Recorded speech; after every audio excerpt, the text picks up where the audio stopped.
ಜಪ್ತಿ ಆದೇಶದಲ್ಲಿ ಉಲ್ಲೇಖ ಆಗಿರೋದಕ್ಕೆ ಕೇಂದ್ರವೇ ಕಾರಣ. ಕೇಂದ್ರದ ಒತ್ತಡದಿಂದಾಗಿ ನಮ್ಮ ಹೆಸರನ್ನು ಸೇರಿಸಲಾಗಿದೆ. ನಮಗೆ ಮುಡಾ ಕೊಟ್ಟಿರುವಂಥ ನಿವೇಶನ ಇದೆಯಲ್ಲ, ಅದು ಕಾನೂನಾತ್ಮಕವಾಗಿ ಇದೆ. ಆದರೆ ಕೇಂದ್ರದವರು ಇಡಿ ಮೇಲೆ ಒತ್ತಡ ಹೇರ್ತಾ ಇದ್ದಾರೆ. ಹೀಗಾಗಿಯೇ ಇಡಿ ನಮ್ಮ ಹೆಸರನ್ನು ಸೇರಿಸಿದೆ. ಬಿಜೆಪಿ ತಾಳಕ್ಕೆ ತಕ್ಕ ಹಾಗೆ ಜಾರಿ ನಿರ್ದೇಶನಾಲಯ ಕುಣಿತಾ ಇದೆ. ಇದು ಸಿದ್ದರಾಮಯ್ಯ ಪುತ್ರ ಯತೀಂದ್ರ ಹೇಳಿರುವಂಥ ಮಾತು. ಇಡಿ ಬಳಿ ನಮ್ಮ ವಿರುದ್ಧದ ಯಾವ ಸಾಕ್ಷಿನೂ ಇಲ್ಲ ಅಂತಾರೆ ಯತೀಂದ್ರ. ಇಡಿಯವ್ರು ಬೇಕು ಅಂತ ಹೇಳಿ ದುರುದ್ದೇಶದಿಂದ ಮಾಡ್ತಾ ಇದ್ದಾರೆ. ಅವ್ರಿಗೂ ಚೆನ್ನಾಗಿ ಗೊತ್ತು ನಮ್ಮ 14 ಸೈಟ್ಸ್ನಲ್ಲಿ ಯಾವುದೇ ರೀತಿ ಕಾನೂನು ಬಾಹಿರವಾಗಿ ಇದಾಗಿಲ್ಲ ಅಂತ ಹೇಳಿ, ನಮಗೆ ಕೊಟ್ಟೋದು ಕಾನೂನಾತ್ಮಕವಾಗೇ ಇದೆ ಅಂತ ಅವ್ರಿಗೂ ಗೊತ್ತು. ಆದರೂ ಕೂಡ ಬೇಕು ಅಂತ ಹೇಳಿ ಅವ್ರ ಮೇಲೆ ಪಾಪ ಭಾಳ ಪ್ರೆಷರ್ ಇದೆ. ಸೆಂಟರ್ ಅವ್ರು ಪ್ರೆಷರ್ ಹಾಕ್ತಿದ್ದಾರೆ. ನಮ್ಮ ಕರ್ನಾಟಕದಿಂದ ಇರುವಂಥ BJP ಅವರು ಮತ್ತು ಬೇರೆ ವಿರೋಧ ಪಕ್ಷದವರು ಕೂಡ ಅವ್ರ ಮೇಲೆ ಪ್ರೆಷರ್ ಹಾಕ್ತಿದ್ದಾರೆ. ಹೇಗಾದರೂ ಮಾಡಿ ಸಿದ್ದರಾಮಯ್ಯ ಅವ್ರನ್ನ ಆರೋಪಿ ಸ್ಥಾನದಲ್ಲಿ ನಿಲ್ಲಿಸಬೇಕು ಅಂತ ಹೇಳಿ. ಸೊ ಹಾಗಾಗಿ ಅವ್ರು ಹೇಳ್ಕೊಡ್ತಾರೆ, ಅವ್ರು ಅದನ್ನು ಮಾಡ್ತಾ ಇದ್ದಾರೆ. ಇವತ್ತು ಯಾವ ತನಿಖಾ ಸಂಸ್ಥೆ ಕೂಡ, ಸೆಂಟ್ರಲ್ ತನಿಖಾ ಸಂಸ್ಥೆಗಳು ಯಾವುದು ಕೂಡ ಸ್ವತಂತ್ರವಾಗಿ ಕೆಲಸ ಮಾಡುವಂಥ ಪರಿಸ್ಥಿತಿಯಲ್ಲಿ ಇಲ್ಲ. ಅದೆಲ್ಲರಿಗೂ ಗೊತ್ತಿರುವಂಥ ವಿಷಯ. ಅದು ಬರೀ ಕರ್ನಾಟಕದಲ್ಲಿ ಮಾತ್ರ ಆಗಿಲ್ಲ, ಎಲ್ಲ ಬೇರೆ ರಾಜ್ಯಗಳಲ್ಲೂ ಹಾಗೆ ಮಾಡಿದ್ದಾರೆ. ಸೊ ಹಾಗಾಗಿ BJP ತಾಳಕ್ಕೆ ಅವ್ರು ಕುಣಿತಿದ್ದಾರೆ ಅಷ್ಟೇ. ಬಟ್ ಅಂತಿಮವಾಗಿ ಸತ್ಯ ಯಾವ ಕಡೆ ಇರುತ್ತೆ, ನ್ಯಾಯ ಯಾವ ಕಡೆ ಇರುತ್ತೆ, ಅಲ್ಲಿ ಗೆಲುವು ಆಗೇ ಆಗುತ್ತೆ. ಸಿದ್ದರಾಮಯ್ಯ ವಿರೋಧಗಳಿಗೆ ಯಾವುದು ತಪ್ಪೇ ಮಾಡಿಲ್ಲದೆ ಇರೋದ್ರಿಂದ ಇದನ್ನು ಸಂಪೂರ್ಣವಾಗಿ ಆರೋಪ ಮುಕ್ತರಾಗಿ ಹೊರಬರ್ತಾರೆ.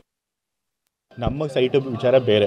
ನಮಗೂ ಜಮೀನೇನಿತ್ತು ಅದನ್ನು ಅನಧಿಕೃತವಾಗಿ ಮೂಡಾದವರು ಒತ್ತುವರಿ ಮಾಡ್ಕೊಂಡು, ಅಂದರೆ ಇದು ಮಾಡಿಕೊಂಡ್ರು, ಅದನ್ನು ಅಕ್ವೈರ್ ಮಾಡಿಕೊಂಡ್ರು. ಸೊ ಹಾಗಾಗಿ ಅದಕ್ಕೆ ಬದಲಿ ಕೊಟ್ಟಿದ್ದಾರೆ. ಬಟ್ ಮೂಡಾದಲ್ಲಿ ಬೇರೆ ಏನು ಹಗರಣ ಆಗಿದೆ ಅದು ಬೇರೆ.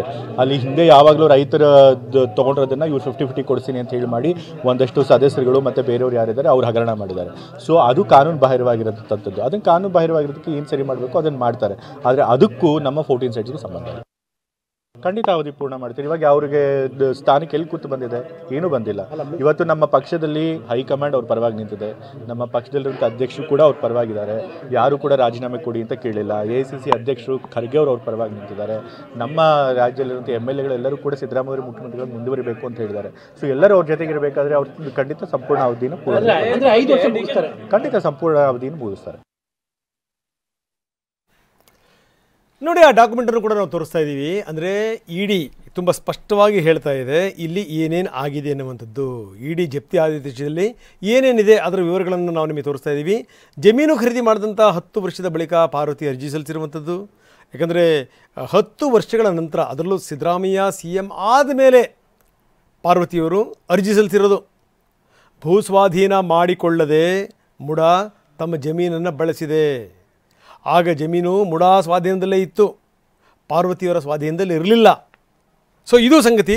ಸೊ ಈ ಪತ್ರದಲ್ಲಿ ಒಂದು ಸಾಲು ಅಳಿಸಲಾಗಿತ್ತು, ಅದು ದಾಖಲೆ ತಿರುಚಿದ್ದಕ್ಕೆ ಸಾಕ್ಷಿ ಅಂತ ಹೇಳಲಾಗ್ತಾ ಇದೆ. ಇಡೀ ಜಪ್ತಿ ಆದೇಶದಲ್ಲಿ ಏನೇನಿದೆ ಅದರ ವಿವರಗಳನ್ನು ನಾವು ಕೊಡ್ತೀವಿ. ಇದೆಲ್ಲದರ ಜೊತೆಗೆ ಇದು ಎಷ್ಟರ ಮಟ್ಟಿಗೆ ಸ್ಟ್ಯಾಂಡ್ ಆಗುತ್ತೆ, ಏನಾದರೂ ಈ ಕೇಸು ದಿನದಿಂದ ದಿನಕ್ಕೆ ಬಲವಾಗ್ತಾ ಇದೆಯಾ? ಬನ್ನಿ, ನಮ್ಮ ಹಿರಿಯ ಪ್ರತಿನಿಧಿ, ಕೋರ್ಟ್ ಪ್ರತಿನಿಧಿ ರಮೇಶ್ ಈಗ ನಮ್ಮೊಂದಿಗೆ ಸಂಪರ್ಕದಲ್ಲಿದ್ದಾರೆ. ರಮೇಶ್, ಭಾಳ ಗಮನಿಸಬೇಕಾದಂಥ ಸಂಗತಿ ನೋಡಿ, ಒಂದು ಕಡೆಗೆ ಲೋಕಾಯುಕ್ತ ತನಿಖೆದು, ಇನ್ನೊಂದು ಕಡೆಗೆ ಏನು ಅಂತಂದರೆ ಇಲ್ಲ ನಮಗೆ ಈ ರೀತಿ ತನಿಖೆಯ ಬಗ್ಗೆ ನಮಗೆ ವಿಶ್ವಾಸವೇ ಇಲ್ಲ, ಹೀಗಾಗಿ ಏನು ಅಂತಂದರೆ ಇದನ್ನು CBI ಕೊಟ್ಬಿಡಿ ಅಂತ ಇನ್ನೊಂದು ಕಡೆಗೆ ಈ ಕೋರ್ಟಲ್ಲಿ ನಡೀತಾ ಇದೆ. ಆ ವಿಚಾರ ಸಂಬಂಧಪಟ್ಟಂಗೂ ಕೂಡ ಇದೆಲ್ಲದರ ನಡುವೆ ಈ ಬಹಳಷ್ಟು ಸಂಗತಿಗಳು ಇದ್ದಿವೆ. ಅದರಲ್ಲಿ ಈ ಇಡಿ ಜಪ್ತಿ ಆದೇಶದಲ್ಲಿ ಹೌದು ಇವರು ಪ್ರಭಾವವನ್ನು ಬಳಸಿಕೊಂಡಿರುವಂಥದ್ದು ಸ್ಪಷ್ಟ ಅಂತ ಹೇಳಿರುವಂಥ ಸಂಗತಿ ಏನಿದೆ ರಮೇಶ್, ಇದು ಎಷ್ಟರ ಮಟ್ಟಿಗೆ ಈ ಕೇಸ್ ಸ್ಟ್ಯಾಂಡ್ ಆಗಲಿಕ್ಕೆ ಪೂರಕವಾಗುತ್ತೆ? ರಮೇಶ್, ರಂಗನಾಥ್, ಈಗಾಗಲೇ ಲೋಕಾಯುಕ್ತ ಪೊಲೀಸ್ ಇನ್ವೆಸ್ಟಿಗೇಷನ್ ಮಾಡಿದ್ದಾರೆ. ಅವರು ಈಗ ಇಡಿ ಲೈನ್ ಅಲ್ಲಿ ಇನ್ವೆಸ್ಟಿಗೇಷನ್ ಮಾಡಿದಾರಾ ಅಥವಾ ಇಲ್ವಾ ಅನ್ನೋದು ಬಹಳ ಕುತೂಹಲಕರ ವಿಚಾರ. ಯಾಕಂದ್ರೆ ಈಗ ಅವರ ಈಗಾಗಲೇ ಶೀಲ್ಡ್ ಕವರ್ ಅಲ್ಲಿ ಹೈಕೋರ್ಟ್ಗೆ ಈ ವರದಿಯನ್ನ ಸಲ್ಲಿಸಿದ್ದಾರೆ. ಈಗ ಇಡಿ ವರದಿಯಲ್ಲಿ ಎಳೆಯಾಗಿ ಬಿಡಿಸಿಟ್ಟಿದ್ದಾರೆ. ಹೇಗೆ ಇದು ಅಕ್ರಮ ನಡೆದಿದೆ, ಹೇಗೆ ಇದು ಅವ್ರಿಗೆ 14 ಸೈಟ್ಗಳು ಹಂಚಿಕೆ ಮಾಡಿರೋದು ಕಾನೂನು ಬಾಹಿರವಾಗಿ ಹಂಚಿಕೆ ಮಾಡಿದ್ದಾರೆ ಅನ್ನುವಂಥದ್ದು.